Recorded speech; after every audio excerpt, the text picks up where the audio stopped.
noite, Câmara de Osasco. Quero saudar aqui todos os presentes, todas e todos presentes. Boa noite. Bom, vamos iniciar a audiência pública da Comissão de Política Urbana, Meio Ambiente e Defesa dos Direitos do Consumidor de Serviços Públicos, com a finalidade: defesa dos bancos públicos e a não abertura aos finais de semana. Convido o senhor André Patrício, servidor efetivo desta casa, para secretariar os trabalhos dessa noite. Gostaria de informar também aos participantes, munícipes e todos os que estão nos acompanhando pela TV Câmara, que poderão encaminhar questionamentos, sugestões e demais manifestações pertinentes ao tema desta audiência pública, previamente no site da Câmara de Osasco, através do banner da audiência pública que está disponibilizado no endereço www.osasco.sp.leg.br e de forma presencial, mediante preenchimento de formulário próprio, que está disponível na mesa que se encontra no hall ao lado da porta de entrada do plenário. Gostaria de convidar para fazer parte da mesa de trabalho o senhor Felipe Aurélio, bancário da Caixa Econômica Federal. Ressaltando, Banco do Brasil.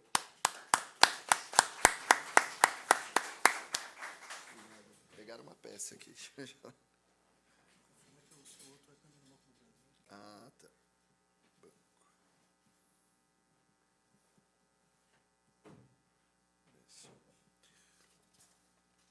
Também.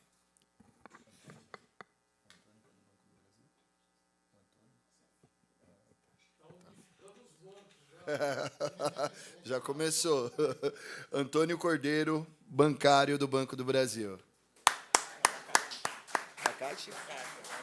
Agora inverteu, da Caixa Econômica Federal. Tudo bom? Seja bem-vindo. Quero convidar também Valdir Fernandes, vice-presidente da CUT do Estado de São Paulo.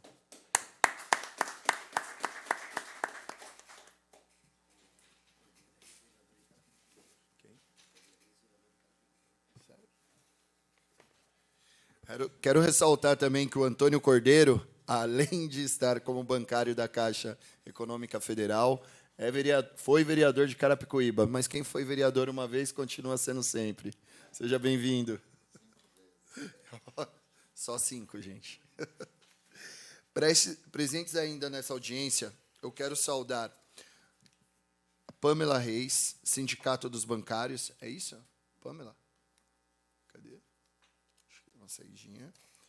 A Lilian, secretária dos bancários. Lilian, secretária dos bancários. A Ana Paula, Sindicato dos Bancários de Osasco, São Paulo e região. Valderci Teixeira, Sindicato FETEC. João Paulo da Silva, Sindicato dos Bancários, São Paulo, Osasco e região. Anderson, Sindicato dos Bancários. Gilson, Sindicato dos Bancários, São Paulo e região. O Valdir Cristiano, jornalista.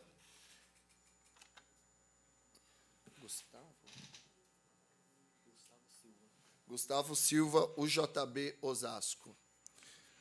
Bom, fazem parte dessa comissão de Política Urbana, Meio Ambiente e Defesa dos Direitos do Consumidor e Serviços Públicos os seguintes vereadores: Batista da Silva Moreira como presidente, Délbio Camargo Teruel como relator, Fábio Chirian como membro, Paulo José da Silva Júnior como membro, Juliana Gomes Corveiro como membro. Passo a palavra agora para o senhor secretário. Obrigado, presidente. Informamos que essa audiência pública está sendo transmitida ao vivo pela TV Câmara Osasco, nos canais digitais 7 da NET, 3 da Megabit Telecom e pelo site www.osasco.sp.leg.br. E nos próximos dias, o evento também estará disponível no YouTube. Aproveito a oportunidade para fazer a leitura do ofício número 41 de 2022, de autoria do presidente da Comissão de Política Urbana, vereador Batista de Souza Moreira, onde ele solicita a convocação dessa audiência pública. Osasco, 3 de agosto de 2022, ofício Comissões 41 de 2022, excelentíssimo senhor presidente da Câmara, Ribamar Antônio da Silva Assunto: audiência pública. Senhor presidente, informo Vossa Excelência sobre a realização da audiência pública no dia 17 de agosto de 2022, às 18 horas, no plenário Tiradentes, de iniciativa da Comissão de Política Urbana, Meio Ambiente e Defesa dos Direitos do Consumidor de Serviços Públicos, para discutir o tema defesa dos bancos públicos e discutir ainda a não abertura dos bancos públicos aos finais de semana, em conformidade com o ofício 64 de 2022, de 14 de julho de 2022, de iniciativa do vereador Emerson Márcio Vitalino, Emerson Osasco. Aproveito ainda, senhor presidente, para fazer a leitura dos ofícios de vereadores que justificam a sua ausência aqui.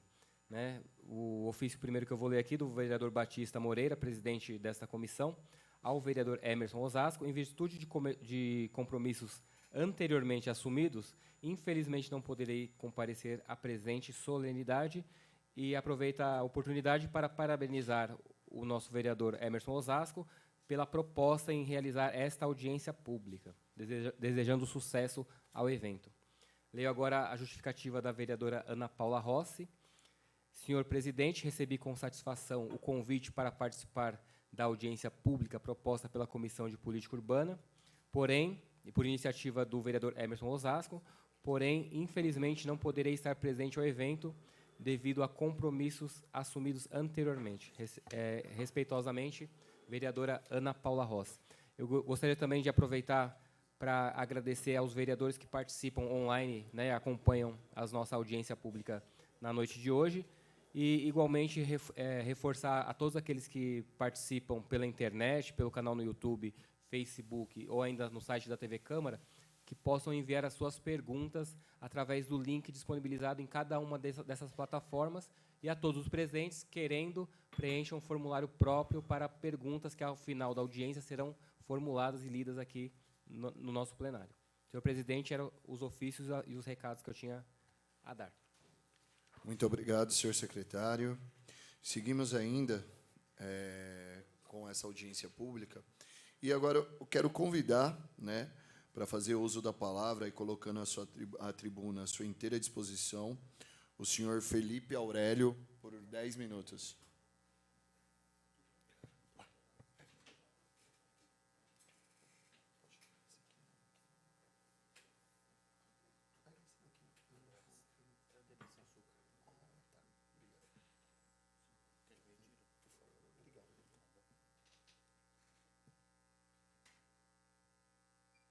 Boa noite a todos os presentes. Boa noite, o vereador Emerson, Tafarel, Cordeiro. Agradecer primeiro a iniciativa aqui dessa audiência pública. É um tema muito importante. As empresas públicas são essenciais para o nosso país, né? Eu sou funcionário do Banco do Brasil já há quase 20 anos, mas já ingresso no Banco do Brasil no momento em que o Banco do Brasil já não tem mais a sua função principal. Porque a função principal de um banco público não é gerar lucro, é desenvolver o país. O Banco do Brasil, no fim da década de 90, ele passa por uma mudança muito significativa, que ele abre o seu capital, passa a ser uma empresa de economia mista, e passa a ter como função também gerar lucro para os seus acionistas. E essa função, de lá para cá, ela foi cada vez mais sendo maximizada, né? No governo federal que temos atualmente, uma das funções principais do banco é realmente gerar lucro. Temos aí o presidente do banco dizendo que gostaria de ter o mesmo retorno que tem os seus pares privados. E, realmente, nesse último trimestre, ele conseguiu isso, conseguindo, inclusive, um retorno sobre o patrimônio maior que alguns bancos privados.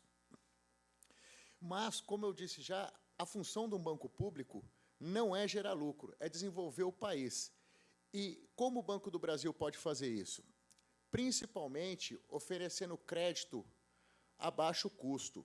Todo mundo sabe que as taxas de juros no Brasil são uma das mais altas do mundo. Os bancos públicos, eles podem atuar, inclusive concorrendo com os seus pares privados, para que essas taxas de juros sejam mais baixas. Esse movimento já aconteceu uma vez no governo da Dilma. Foi um dos motivos, inclusive, que levaram à sua queda. Os bancos públicos também, na oferta de crédito, podem também atuar de maneira, fazendo movimentos anticíclicos, ofertando mais créditos durante as crises, que foi o que ocorreu na crise de 2008, a crise do subprime. A crise no Brasil só não foi mais acentuada porque os bancos públicos colocaram mais crédito na praça. Agora, temos também o exemplo, agora na pandemia, na questão do Pronamp. O Pronamp estava disponível para todos os bancos ofertarem o Pronamp, que seria uma ajuda para micro e pequenas empresas, para que eles mantivessem os empregos durante aí a crise da pandemia. Mas quem realmente emprestou, de fato, foi o Banco do Brasil e a Caixa Econômica. Um outro ponto que é muito importante na questão dos bancos públicos é a sua capilaridade. O banco privado, ele visa o lucro. O banco público, ele visa o desenvolvimento do país. Então, ele está presente em municípios onde não há interesse dos bancos privados atuarem. E a presença de um banco, muitas vezes, ela desenvolve aquela localidade, porque a bancarização é importante para que as pessoas tenham acesso ao crédito. Se não tem banco, as pessoas têm que se deslocar até onde elas possam ter um banco. E, realmente, no interior do Brasil, isso é uma coisa que é muito difícil. Se não tiver ali o banco público, Caixa Econômica, Banco do Brasil, a pessoa não vai ter o banco para ir na sua cidade. Um terceiro ponto que eu posso destacar, mais agora exclusivamente do Banco do Brasil, é na questão da agricultura. O Banco do Brasil, atualmente, ele financia mais de 50% do agronegócio. Mas, principalmente, ele financia quase que a totalidade da agricultura familiar. A agricultura familiar é que produz alimentação para a população. Agronegócios são commodities, grãos para exportação. A agricultura familiar é comida na mesa. Se a gente não tivesse o Banco do Brasil, aí com o PRONAF, que é o Programa Nacional de Agricultura Familiar, a gente teria a comida muito mais cara. Então, essa é a importância dos bancos públicos. O banco público, ele não é um banco privado que dá lucro para o governo. Ele é um banco que tem que visar o desenvolvimento do país. Agradeço novamente aqui a oportunidade de poder falar sobre o Banco do Brasil. Obrigado, boa noite, pessoal.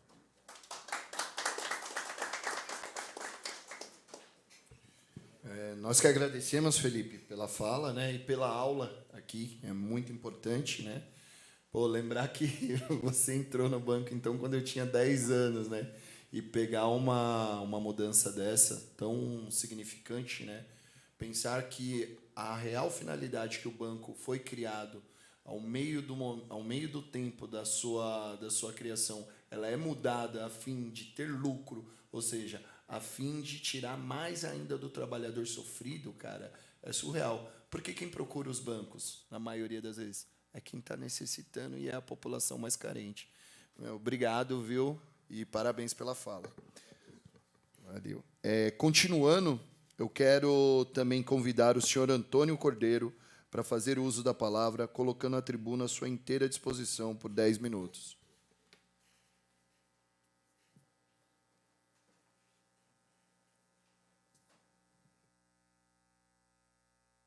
Boa noite aí a todos e todas. Um agradecimento especial ao vereador Emerson pela iniciativa dessa importante audiência pública. Nosso agradecimento aos demais vereadores da comissão, né, que teve essa iniciativa, e a todos que estão assistindo aí, né, a TV Câmara. Nós estamos, inclusive, à disposição para responder perguntas, questionamentos, críticas, tudo o que for necessário, porque o papel de uma audiência pública é trazer um tema e tentar esclarecê-lo. E, quando a gente traz o debate sobre a defesa dos bancos públicos e a polêmica da abertura de agências bancárias aos finais de semana, a qual o Valdir Fernandes vai tratar mais especificamente aqui, são temas que estão na pauta do Congresso Nacional. E aí, quando a gente traz esse debate para as câmaras municipais, a ideia é trazer um debate para a base da sociedade, né?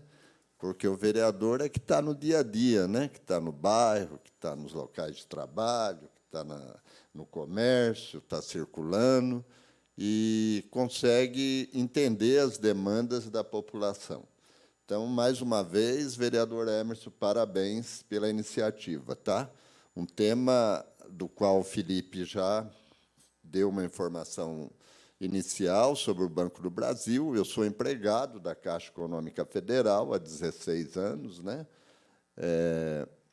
A Caixa é aquilo que a gente chama de Banco do Povo Brasileiro, né? Porque tem uma diferença entre o Banco do Brasil e a Caixa. O Banco do Brasil, né, Felipe, é uma sociedade de economia mista. Tem o governo, que é o acionista principal, e tem os acionistas da iniciativa privada. E a Caixa não, a Caixa ela é uma empresa 100% pública. 100% pública. E ela é histórica, né? A Caixa Econômica Federal. Quem não conhece a Caixa Econômica Federal, né? Tem agência em vários lugares. Infelizmente, começou a redução do número de empregados da Caixa Econômica Federal. 2016, 2015, 2016, a Caixa Econômica Federal chegou a ter um pouco mais de 105 mil empregados. Hoje ela está com 84 mil empregados. Então, vocês devem já ter visto agências da Caixa Econômica Federal, especialmente nas periferias, com grandes filas. Isso deve-se a um processo feito pelo governo federal de sucateamento de uma empresa pública. Então, é aquela velha história, né? Quando um governo pretende vender, privatizar uma empresa pública, a primeira coisa que eles fazem é desgastar a própria empresa, fazer com que a imagem dessa empresa perante a população fique considerada negativa. Então, você vai naquelas filas da Caixa, o cara vai ficar muito brabo, né? De demorar 2, 3 horas para ser atendido. E nós que conversamos no dia a dia com os empregados da Caixa e também com os clientes, nós sabemos também o sufoco dos empregados da Caixa, porque atendem centenas de pessoas todos os dias. Então, tem empregado da Caixa que não tem tempo de almoçar, às vezes não tem tempo nem de ir no banheiro, porque tem que atender. E o número de empregados nas agências reduziram. Então, nós temos aí dois pontos de vista. Um daqueles que querem privatizar a empresa, vender a Caixa, e outros que são os que querem fortalecer a Caixa como um banco público. Então, nós, do Sindicato dos Bancários, aqui de São Paulo, e na nossa sede regional, aqui de Osasco, que é junto com a cidade de São Paulo e todas as cidades da nossa região, compõem o mesmo sindicato, nós estamos procurando fazer esse debate em todas as câmaras municipais, em todos os lugares, para que a população tenha ciência dessa situação. Então, nós queremos continuar preservando a Caixa como banco público, o Banco do Brasil e todas as empresas públicas, né? Porque tem aquela tal ideia de modernidade, né, que é reduzir o Estado. Eles chamam de Estado mínimo, o menor possível. Então, quando você reduz o Estado, quem que são os mais prejudicados? Os mais pobres, né? Os mais pobres. E o vereador Emerson, com certeza, conhece a população pobre da cidade de Osasco, que não é pequena, muito grande, e sabe quanto é importante o Estado proteger essa população. Então, quando a gente tem uma empresa como a Caixa Econômica Federal, ela tem que ser preservada e fortalecida. O Felipe muito bem disse aqui que o Banco do Brasil é o responsável para garantir a agricultura familiar, que é o que produz praticamente quase a totalidade da alimentação da população brasileira. E a Caixa Econômica Federal, qual que é o perfil maior da Caixa? Então, quando você fala da Caixa, você fala o Banco da Habitação. 70% da habitação popular no Brasil é financiada pela Caixa Econômica Federal, principalmente a população que tem mais dificuldade de acesso à moradia e que precisa de financiamento. E, muitas vezes, vai num banco privado e não consegue o financiamento.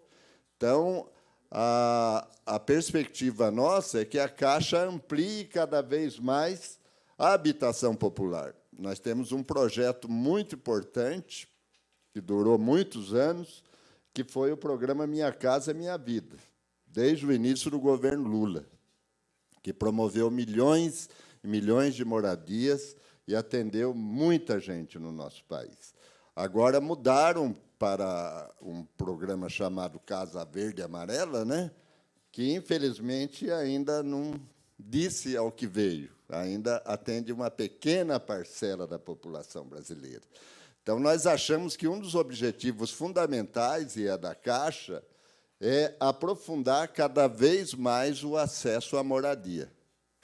Todo mundo sabe o quanto é importante a pessoa ter a sua casa e não pagar aluguel. E, quando a moradia é para a população de baixa renda, ela tem que ser subsidiada, o governo tem que ajudar através da empresa pública. E isso é um Estado presente para garantir a distribuição de renda e o acesso à justiça social das pessoas. E a Caixa também toca programas sociais de distribuição de renda, né? O antigo Bolsa Família, né, conhecido mundialmente, que agora chama-se de Auxílio Brasil, né?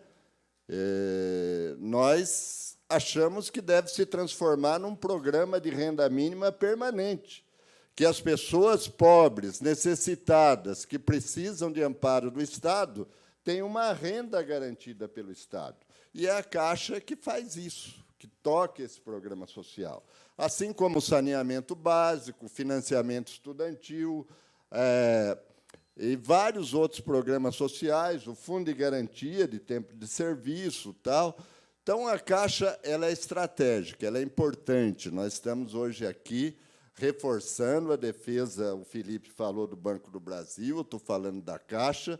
Já vimos aqui também o nosso companheiro trazendo aí ao debate da Petrobras, né, o nosso companheiro Castilho.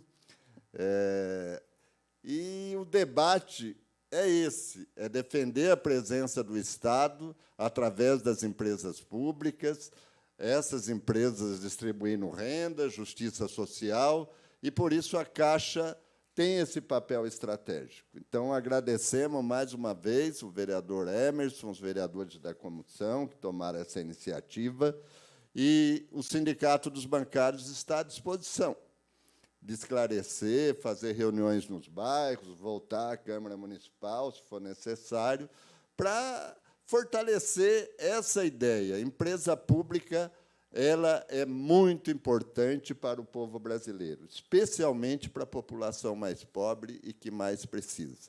Então, muito obrigado aí pela atenção. Boa noite a todos e todas.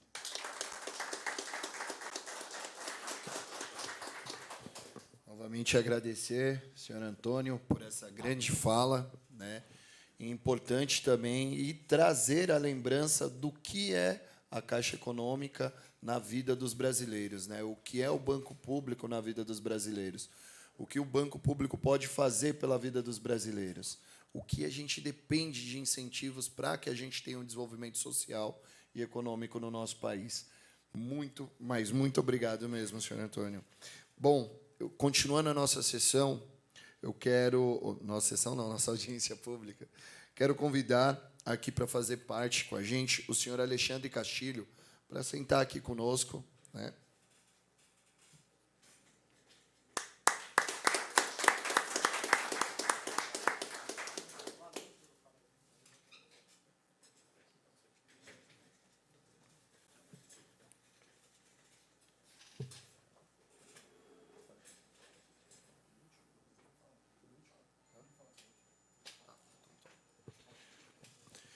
Eu convido o senhor Valdir Fernandes para fazer uso da palavra, colocando a tribuna à sua inteira disposição por 10 minutos.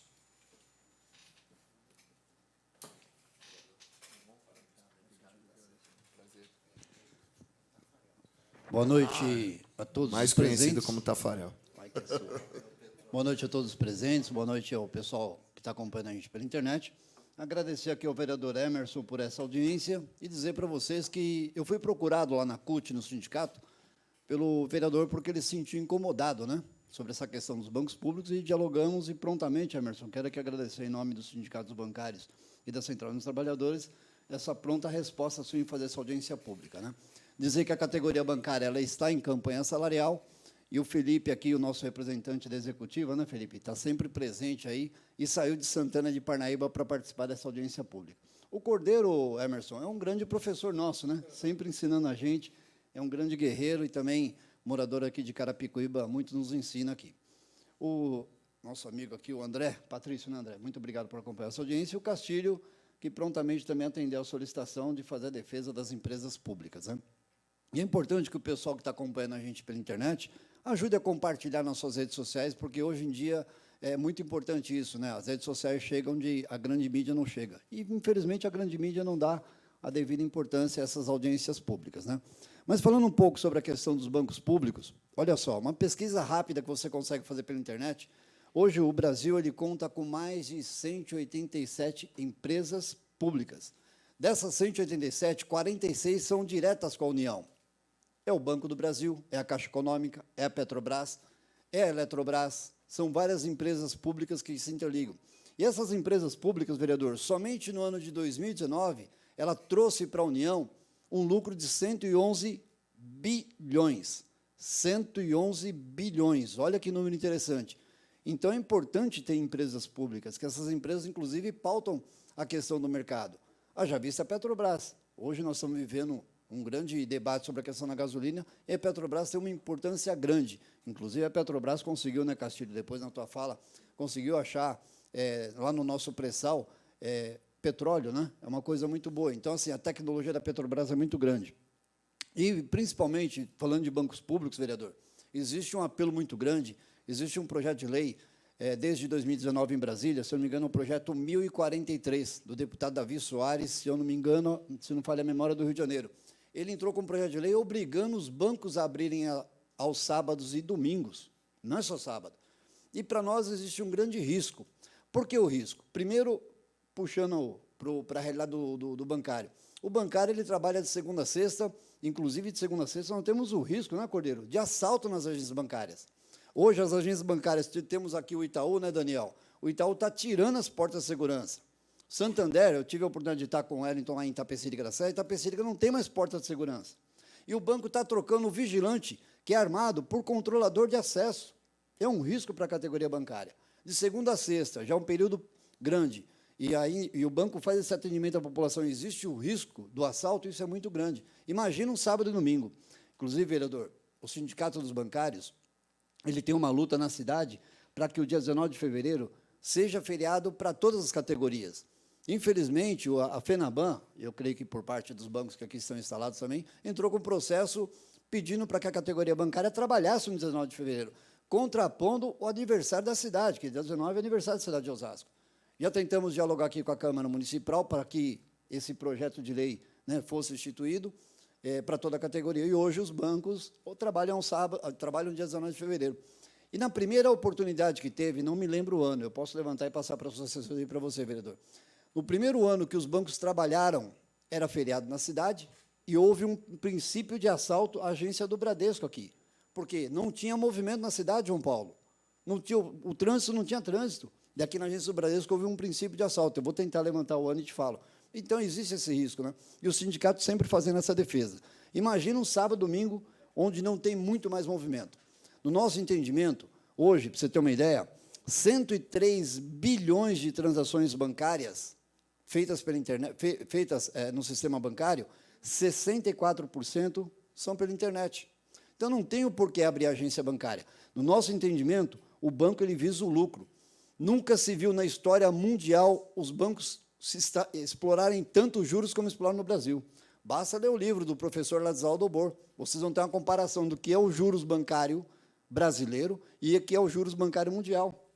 Aqui chega a ser acorchante, né? Veja essas casas aí que vendem imóveis, né? Que fazem grandes propagandas na televisão. Você quer pagar à vista, é o mesmo preço de você pagar parcelado. Então, ali já está embutido uma grande quantidade. E aí, é importante que é o seguinte, por que os bancos, de fato, querem abrir aos sábados e domingos, vereador? Nada mais é do que vender produto. Quem é usuário de banco, você que está nos assistindo pela internet aí, quem já não foi na agência bancária, não foi convidado pelo gerente a abrir mais uma conta, fazer um cartão de crédito, fazer um plano de seguro, né? Seguro, previdência. Então, assim, o bancário hoje, além de ele atender a população, que atende com muita suor, como bem disse o Cordeiro aqui, e fora da realidade, né, Cordeiro e Felipe, Banco do Brasil e Caixa tem um déficit de funcionários para atender, mas atendem com muito afinco. E aí imagina agora você obrigando o bancário a trabalhar sábado e domingo, correndo risco de assalto, correndo risco que apresenta no geral. Nada mais leva a crer, no nosso entendimento, vereador, que é para vender produto. Então, nós pedimos aqui para que essa Câmara Municipal, chamar os demais vereadores e vereadoras dessa cidade aqui, inclusive você, Emerson, fazer um pedido aqui em nome do Sindicatos Bancários, que você possa fazer uma moção de apoio à luta dos bancários, porque é uma luta difícil. Nós estamos lutando contra o sistema financeiro nacional. É o sistema mais poderoso do Brasil hoje.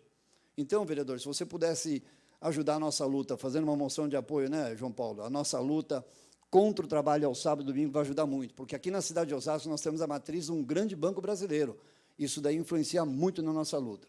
Encerro minha fala aqui, mais uma vez agradecendo ao vereador Emerson, agradecendo a todos os participantes aqui, ao Felipe, ao Castilho, ao Cordeiro e todos vocês aqui, dirigentes sindicais, assessores da casa aqui do sindicato, porque a nossa luta é uma luta difícil, mas com apoiadores como o vereador Emerson, que está ganhando, está abraçando essa causa, com certeza a gente consegue ter um fôlego a mais, vereador, para fazer essa luta. Muito obrigado e, reforçando aqui a fala do Cordeiro, o Sindicato dos Bancários está aberto né, Cordeiro, a tirar todas as dúvidas, fazer o debate com a sociedade, porque é necessário. Nós estamos lutando contra o pior sistema do Brasil, que é o sistema financeiro. Mais uma vez, vereador, muito obrigado pela oportunidade. Grande Tafarel, a gente que agradece, né, pela elucidação dos fatos, por trazer essa visão, né, que muitas pessoas que estão nos acompanhando pela internet ou outros canais ainda não tinham, e isso é muito, muito importante para esse momento.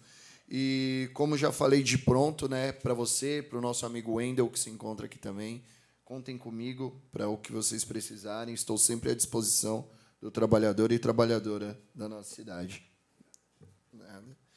Bom, e eu convido agora o senhor Alexandre Castilho, do Sindipetro, para fazer uso da palavra, colocando a tribuna à sua inteira disposição por 10 minutos.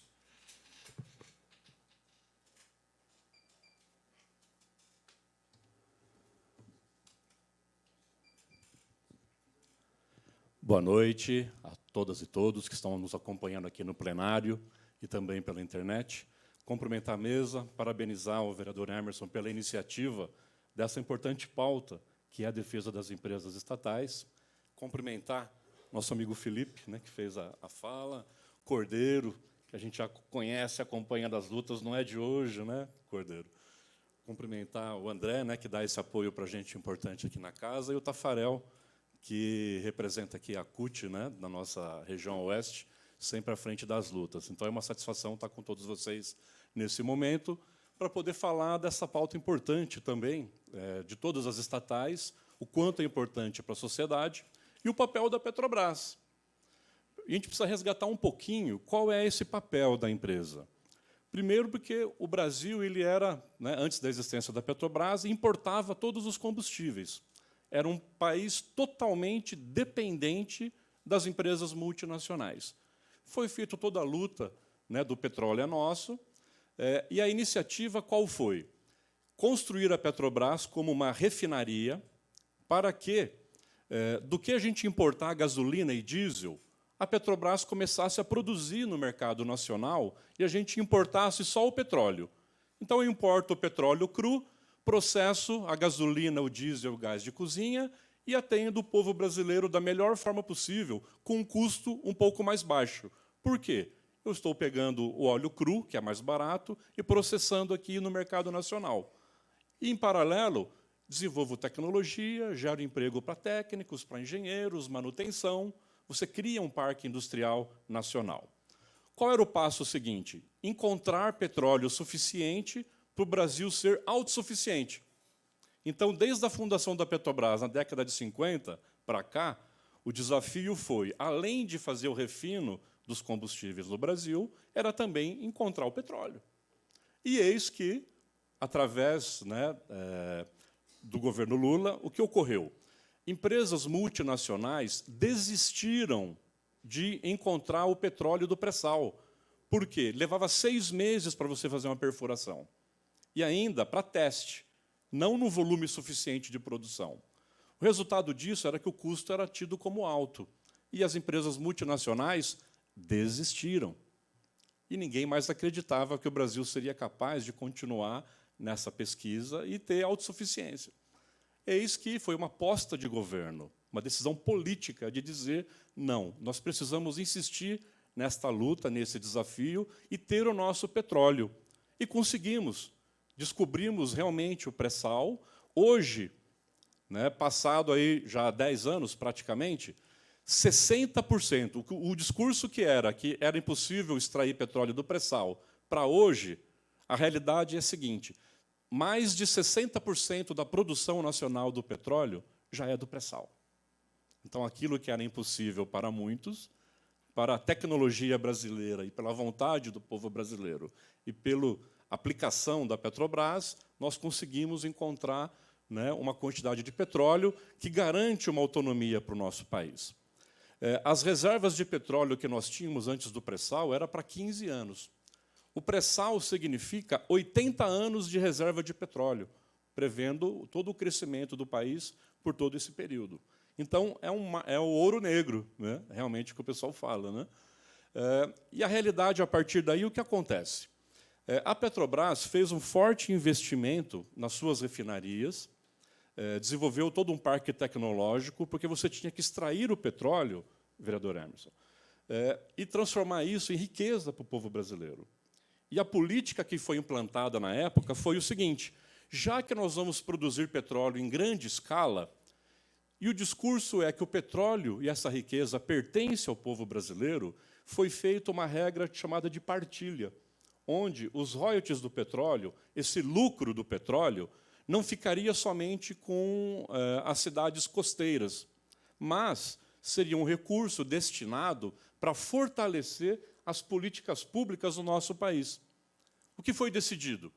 Que uma parcela importante desse lucro seria destinado 75% para a educação, para a gente poder garantir aquela aplicação dos 10% do PIB para a educação, para virar realmente um país no porte dos países desenvolvidos, a fonte de origem do recurso seria essa, a riqueza do petróleo. E 25% para a área da saúde. Então, o projeto que foi implantado de país, através das estatais como ferramenta de desenvolvimento, foi o quê? Gerar riqueza e partilhar essa riqueza com todo o povo brasileiro. O petróleo chegaria na casa de todo mundo, não só através do botijão de gás, mas chegaria através do lápis e caneta na sala de aula, chegaria com profissionais da saúde podendo atender a população, num projeto de melhoria a cada ano. Porque se eu aumento a produção do petróleo, essa riqueza vai destinada à população. A partir daí, o que acontece? Também uma política de conteúdo local. Todo equipamento que a Petrobras fosse comprar, adquirir, teria que ser fabricado pelo menos 70%, 80% no mercado nacional e só importava os 20%. Isso fez com que o Brasil vivesse uma política de pleno emprego. Fortalecemos a indústria naval, geramos emprego na indústria metal-mecânica e também na indústria química.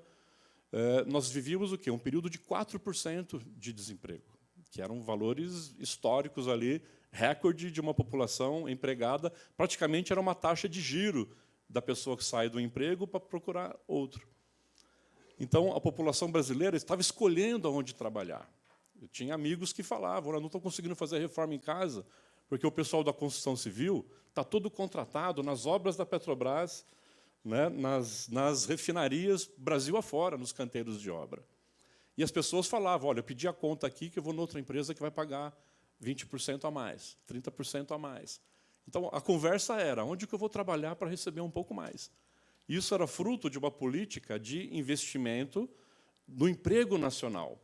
Então, entre a Petrobras gastar 1 milhão num equipamento importado e gastar 1.200.000, porém, esse 1.200.000 gasto no mercado nacional e pagando só 200.000 naquela parte do componente importado, era 1 milhão garantindo salário e emprego, né, e prestação de serviço no mercado nacional.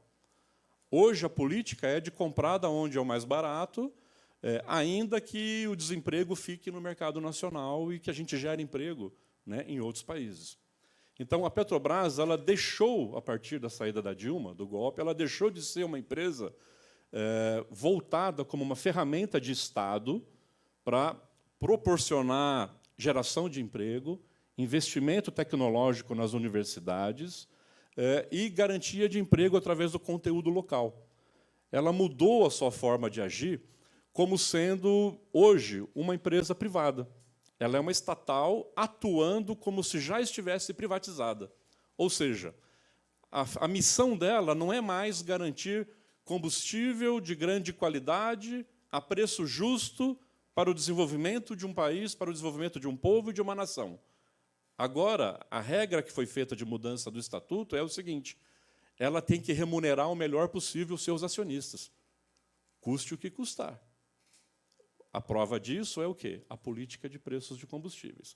Então, aquilo que era uma política de criação da Petrobras para conseguir combustíveis a preço baixo e atender ao povo brasileiro, se transformou numa ferramenta para lucro rápido, no curto prazo, para remunerar acionistas.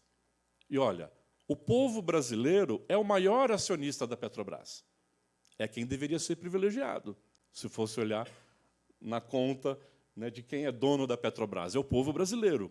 Mas quem está pagando a conta é a população. Por quê? O preço do combustível, se nós temos o petróleo e nós temos as refinarias e temos como produzir gasolina, diesel e gás de cozinha, por que eu preciso usar o preço internacional? Eu preciso usar o meu custo nacional de produção. E hoje a Petrobras está sendo obrigada, pela política de governo, a mudar a sua política de preços. Ela tem que fazer o preço internacional, o preço de importação, na verdade. O preço da Petrobras é o PPI, paridade, preço, importação, não é preço internacional. Imagina o litro de gasolina nos Estados Unidos. Eu pego aquele litro de gasolina, importo, coloco no Brasil, esse litro de gasolina tem um frete desse transporte dos Estados Unidos para cá. O preço da Petrobras, obrigatoriamente, tem que ser igual ao preço da gasolina importada, colocada no Brasil. Então, o nosso preço está maior do que o preço internacional. Está mais alto, porque inclui as taxas de importação nos preços de combustíveis. Quem está pagando esse valor a mais aí? Cada um de nós, o povo brasileiro.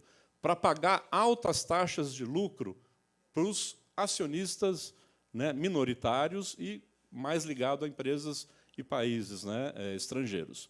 Então, a Petrobras deixou, por causa de uma política de governo, de ser aquela ferramenta de desenvolvimento nacional, de geração de emprego, investimento em tecnologia. Ela hoje, por vontade política de governo, ela é uma captadora de recursos do bolso do próprio povo brasileiro para remunerar os acionistas minoritários e não o acionista majoritário, que é o povo brasileiro. O povo brasileiro, acionista majoritário, está financiando e pagando lucro para o acionista minoritário. Isso é política de governo, isso não é sem querer. Isso não tem nada a ver com a guerra lá fora. É não querer seguir o custo nacional de produção. Se fosse colocar no popular, imagina, né, aquela dona de casa que faz doce caseiro para vender para fora. E o brigadeiro dela, né, ela custa R$ 1,50, o brigadeiro dela, o custo dela de produção do brigadeiro, e ela vende para fora R$3 aquele brigadeiro. O filho dela chega em casa, mãe, posso comer um brigadeiro, né? Um filho já adulto ali, né? Pode, filho, né? O filho come aquele bombom lá, aquele brigadeiro, e a mãe fala: só que você vai comer esse bombom, mas você vai ter que arcar com o recurso aí, né? Desse bombom, não vai ser só dado assim, não. Quanto que é, mãe? Né? É R$3. Eu vendo a 3 lá fora, você vai ter que pagar 3. Mãe, mas o seu custo não é uns 50, né?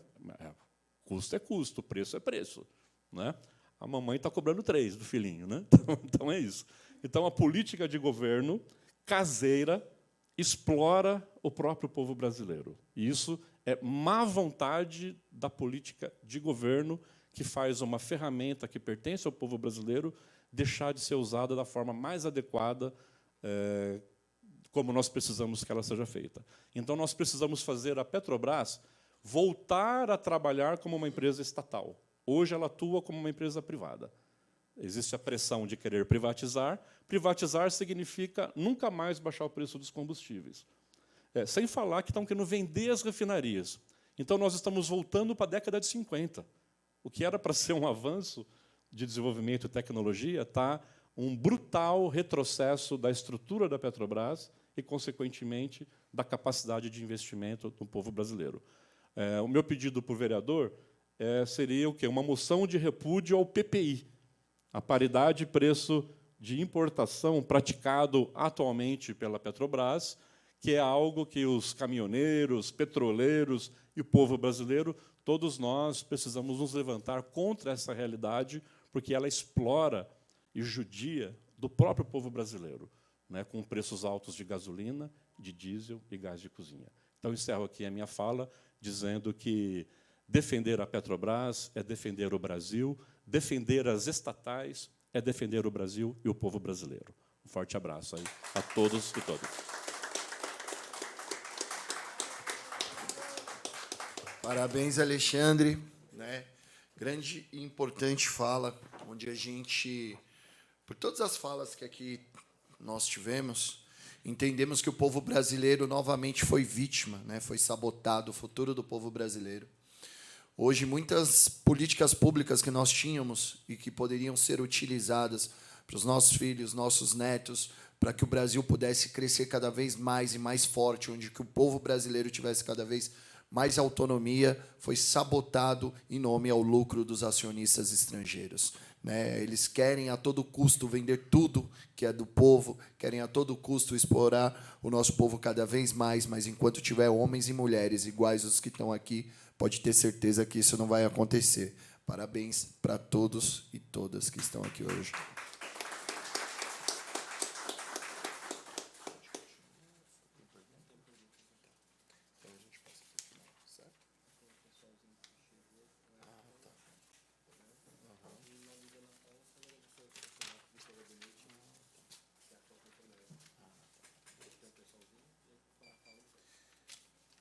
Gente, quero saudar também as pessoas que foram chegando durante a audiência pública.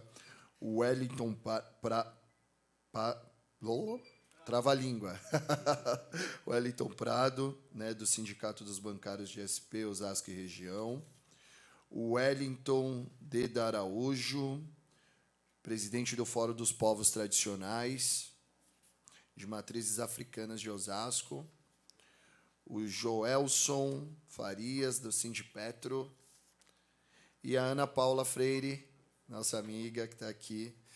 Muito bem-vinda e muito obrigado pela participação. Agradeço a todos os palestrantes, aos demais participantes dessa audiência pública, ao povo que aqui esteve e o povo que está nos assistindo pelas redes.